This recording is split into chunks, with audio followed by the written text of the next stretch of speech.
So we're going to want to work on how we get ours from the answer and the information in the story, okay?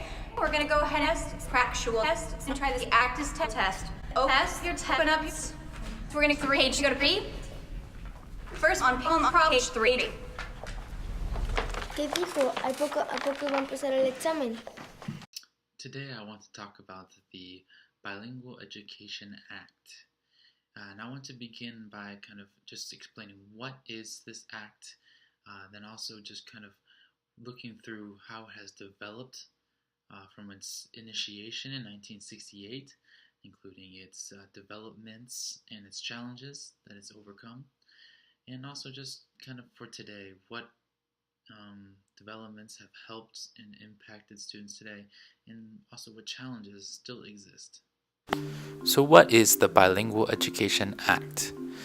Now, the Bilingual Education Act of 1968 was the first federal recognition of students with limited English-speaking ability.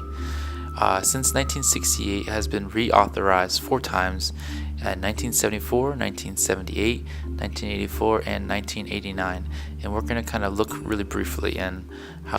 Now we can see in this map that there are a lot of LESA students, and it's not evenly distributed, but we can see on average that 9.4% of all students in schools are LESA students or students with English language learning needs. And this adds up to a total of 4.5 million students in public schools now currently learning English as a second language, in addition to learning content lessons. So let's see the beginning. In 1968, Senator Ralph Yarborough of Texas first introduced the bill. It was later merged with other bills to form the Title VII of Elementary and Secondary Education Act.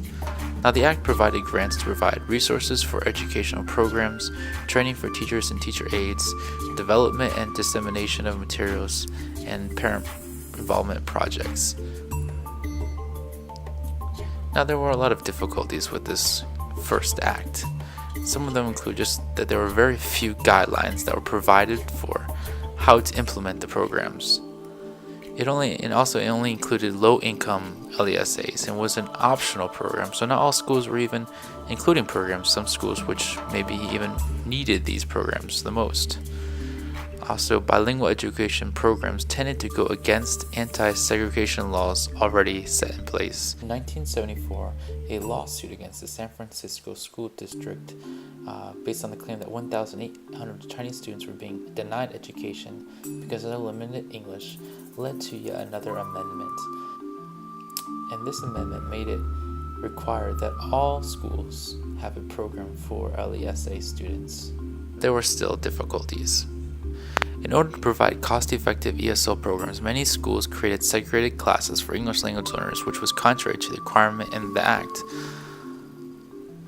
But in 1978, many amendments were included again, including an act to make the goal of ESL programs to get students integrated into regular classes as soon as possible.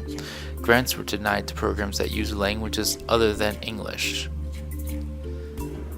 But again, this proposed still more difficulties, where students were denied access to their mother tongue and native culture.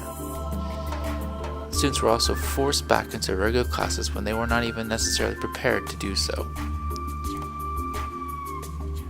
In 1984, it was decided that states would be given a choice among 3 different programs to utilize in meeting their ESL needs. And again, in 1988, the decision was moved from the state level to even the school district level. Well, overall, we can see there was many positive developments. Now, all schools are required to have ESL programs. There is a choice of programs that can meet a variety of needs depending on different contexts, and funding has gradually increased for bilingual educational programs. Finally, training is also provided for teachers to meet the needs of ESL students. However, there still are many challenges that exist.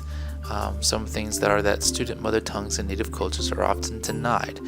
Students are still being forced into classes also where they cannot understand due to the push to integrate students into mainstream classes. And many ESL students still tend to struggle to excel in school and have higher dropout rates.